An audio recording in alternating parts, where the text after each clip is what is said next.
எல்லோருக்கும் வணக்கம். இன்றைக்கு பிறந்தநாள் மற்றும் திருமண நாள் காண இருக்கின்ற அனைவருக்குமே என்னுடைய வாழ்த்துகள். உங்களுடைய வாழ்க்கையில் நீங்கள் அனைத்து நலங்களும் வளங்களும் கிடைக்கப்பட்டு நீடூழி வாழணும்னு சொல்லிட்டு நான் இறைவன்கிட்ட பிரார்த்திக்கிறேன். இந்த காணொலியை காண்கின்ற அனைவருக்குமே இந்த நாள் இனிய நாளாக அமையட்டும். இன்னைக்கு இந்த பதிவில் நம்ம பார்க்க போகிறது என்னன்னா டீ டைம் ஸ்நாக்ஸ். ரொம்ப கிறிஸ்பியான ஒரு ஸ்நாக்ஸ் பற்றி பார்க்க போகிறோம். அது செய்முறையும் அதற்கான பொருள்களும் என்னென்னன்றது பார்க்கலாம். இப்போது உங்களுக்கு கடந்த முறை ஒரு ரெசிப்பியில் நான் கப்பளவு சொன்னேன்ல, நிறைய பேர் கப்பளவு இல்லாமல் எங்களுக்கு கிராம் அளவு சொல்லுங்கள் அப்படின்னு கேட்டுக்கிட்டே இருக்கீங்க. இப்போ இதில் ரெண்டு குழப்பம். பொதுவாகவே எல்லார் வீட்லேயும் எடை மிஷின் இருக்காது, அதனால் கிராம் அளவு யாருமே சொல்ல மாட்டாங்க. சமைக்கிற எத்தனை ரெசிபிஸ் வேணால் நீங்கள் பார்த்துக்கோங்க, கிராம்ஸ் ரொம்ப குறைவாகத்தான் சொல்லுவாங்க. இருந்தால் கூட நான் முடிஞ்சளவு இப்போது சொல்கிறேன். இந்த கப்பளவுன்றதில் நீங்கள் குழப்பமடையாதீங்க. எந்த கப்பை நம்ம எடுத்துக்கிறோமோ அந்த கப்பை கம்பேர் பண்ணி தான் மற்றதெல்லாம் எடுத்துக்கணும். இந்த குழப்பம் எல்லாம் தவிர்க்கணுங்கிறதுக்காக தான் பார்த்தீங்கன்னா மெஷர்மெண்ட் கப்ஸுன்னே வந்திருக்கு நிறையா. நம்ம viha.online கூட இப்போ தான் நான் அப்லோட் பண்ணியிருக்கேன். நீங்கள் விஹா நியூ ப்ராடக்ட்ஸில் போய் பார்க்கலாம். மெஷர்மெண்ட் கப் பார்த்தீங்கன்னா கருப்பு நிறத்துலேயும் மெஷர்மெண்ட் கப் இருக்குது, அப்புறம் கலர்ஃபுல்லாகவும் இருக்கும். அதே மாதிரி மெஷர்மெண்ட் ஸ்பூன்ஸ் இருக்குது. 1/4 டீஸ்பூன், அரை teaspoon, 3/4 teaspoon, 1 teaspoon, 1 table spoon அப்படி இருக்குது.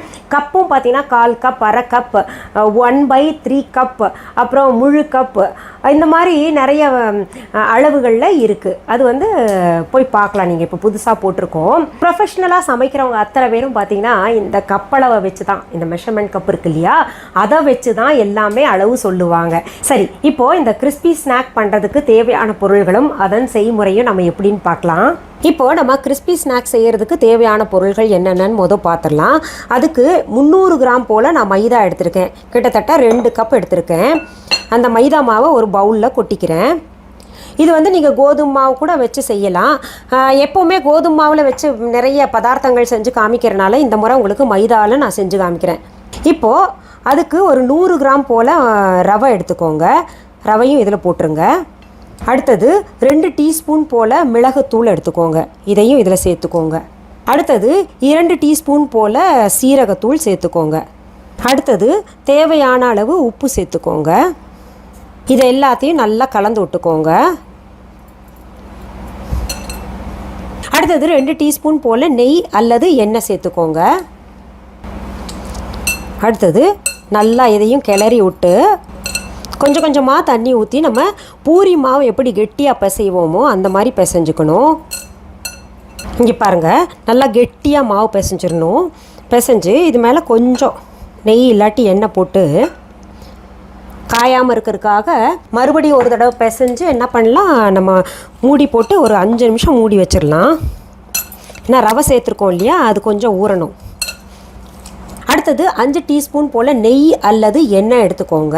அதில் 4 டீஸ்பூன் போல் நம்ம அரிசி மாவை கலந்துக்கணும். கட்டி பிடிக்காமல் கலந்து வச்சுக்கலாம். பாருங்கள், இப்படி கொஞ்சம் செமி சாலிடாக இருக்கணும். அடுத்தது நம்ம ஊற வச்சோம் இல்லையா இந்த மாவு, இதை உருண்டைகள் ஆக்கிக்கலாம்.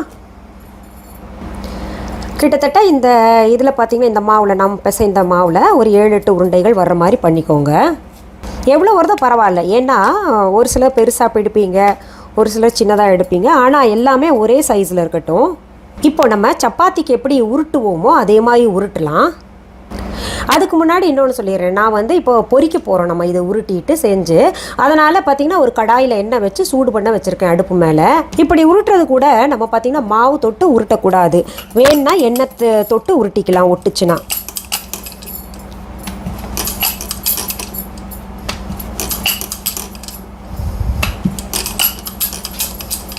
பாருங்கள், இப்படி கார்னர்ஸ்ல எல்லாம் தின்னாக இருக்கணும், சரிசமமாக இருக்கணும். அந்த மாதிரி உருட்டி வச்சுக்கோங்க. எல்லாமே ஒரே அளவில் இருக்கிற மாதிரி இருக்கட்டும். பாருங்கள், இப்போ எல்லாத்தையும் நான் உருட்டிட்டேன். இப்போது நம்ம ஒன்று உருட்டினதை கீழே வச்சுக்கிட்டு நம்ம அரிசி பேஸ்ட் பண்ணி வச்சுருந்தோம் இல்லையா, அரிசியும் நெய்யும் சேர்ந்து அதை 2 டீஸ்பூன் போல் போட்டுக்கோங்க. போட்டு எல்லா இடத்துலையும் நல்லா பரப்பி விடுங்க. அடுத்தது இன்னொன்று எடுத்து அது மேலே வைக்கணும். இப்படி இன்னும் 2 டீஸ்பூன் போட்டுக்கோங்க. பாருங்கள், 7 நம்ம ஒவ்வொன்று மேலே வச்சுக்கிட்டோம். ஒன்று மேலே ஒன்று வச்சுட்டு அதே மாதிரி அந்த பேஸ்ட் வச்சுக்கிட்டு வந்தோம். இப்போ இதை ரோல் பண்ணுங்கள்.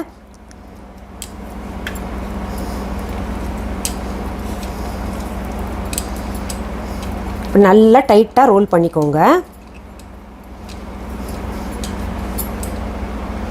இதை இப்போது நம்ம இப்படி கட் பண்ணணும்.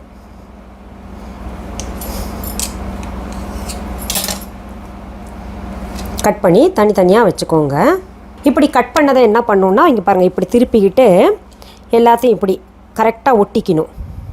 அந்த பேஸ்ட் வச்சுருக்கோம் இல்லையா, கொஞ்சம் நான் அதிகமாக வச்சுட்டேன், நீங்கள் கொஞ்சம் குறைச்சிக்கலாம்.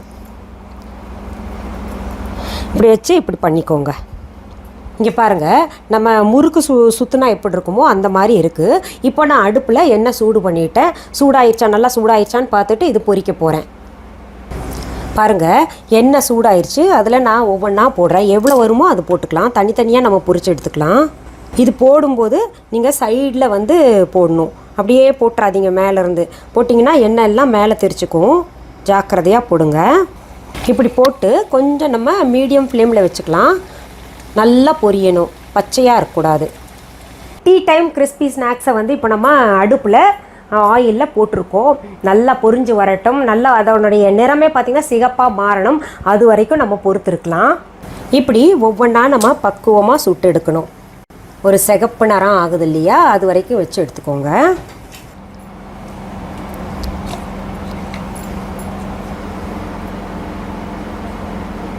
இப்போது இந்த கிறிஸ்பி ஸ்நாக்ஸ் இருக்குது இல்லையா, அது செய்யவே நம்ம வீட்டிலலாம் வந்து சாப்பிட்டாங்க, எடுத்துட்டாங்க. அதுவும் டீ டைம் வேறு. இங்கே பாருங்கள், நான் உங்களுக்கு மாதிரிக்கு சாப்பிட்டு காமிக்கிறேன். நான் வச்சுருக்கேன், எனக்கு கொடுங்க அப்படின்னு வாங்கி வச்சுட்டேன். இப்போ நம்ம அந்த மொறுன்னு இருக்குது, கிறிஸ்பின்னாலே மொறுன்னு அர்த்தம் இல்லையா, அந்த மொறுன்னு இருக்கிற ஸ்நாக்ஸை சாப்பிட்றேன். பாருங்கள், கடக்கு முடக்குன்னு சத்தம் வரும். இங்கெல்லாம் சத்தம் வருதா? இன்னொரு முறை வேணால் சாப்பிட்டு காமிக்கிறேன். உங்களுக்கு சாப்பிட்டு காமிக்கிறேன், சாக்கலையாவது நான் சாப்பிட்றேன்.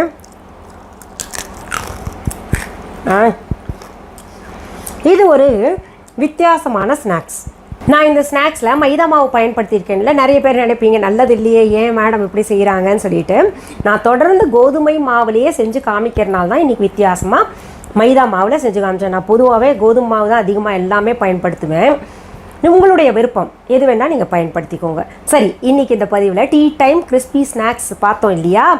மீண்டும் அடுத்த பதிவில் வேற ஒரு நல்ல தலைப்போடு உங்களை எல்லாம் சீக்கிரத்தில் சந்திக்கிறேன். அது வரைக்கும் நன்றி, வணக்கம். அன்பான வாடிக்கையாளர்களே, உங்கள் விஹா ஸ்டோரில் பூஜை பொருட்கள், சிலைகள், ராசிக்கற்கள், வாஸ்து பொருட்கள், விதைகள், பாரம்பரிய அரிசி வகைகள், சிறுதானியங்கள், ஆர்கானிக் பொருட்கள், மூலிகை எண்ணெய், மளிகை பொருட்கள், மரச்செக்கு எண்ணெய், மரப்பொருட்கள், வெள்ளி ஆபரணங்கள், கிஃப்ட் ஆர்டிகல்ஸ், காட்டன் மற்றும் பட்டு புடவைகள், காட்டன் சுடிதார்கள், பட்டு பாவாடை, குழந்தைகளுக்கான விளையாட்டு பொருட்கள், ஹை குவாலிட்டி இமிடேஷன் நகைகள், வீட்டு உபயோக பொருட்கள், ஜூட் பேக்ஸ், ஹேண்ட்மேட் சோப்ஸ், அழகு சாதன பொருட்கள், சிறுதானிய பிஸ்கெட்டுகள், ஹோம் அப்ளையன்சஸ், இன்னும் பற்பல பொருட்கள் விற்பனைக்குள்ளது. விஹா ப்ராடக்ட்களை நீங்கள் வாங்க விரும்பினால் அது எங்களுடைய viha.online வெப்சைட் மற்றும் சென்னை ராஜா அண்ணாமலைபுரத்தில் உள்ள எங்கள் விஹா ஸ்டோரில் மட்டுமே கிடைக்கும் என்பதை தெரிவித்துக் கொள்கிறோம். வேறு எந்த ஆன்லைன் வெப்சைட்களிலும் விஹா ப்ராடக்ட்கள் விற்பனைக்கு கிடையாது என்பதை நீங்கள் கவனத்தில் கொள்ள வேண்டும். எங்கள் விஹா ஸ்டோரின் விலாசத்தை கண்டறிய கூகுள் மேப்ஸில் விஹா ஸ்டோர் என்று டைப் செய்தால் வழியை கண்டறியலாம். www.viha.online வெப்சைட்டிலும் விஹா ஸ்டோரின் அட்ரஸ் உள்ளது.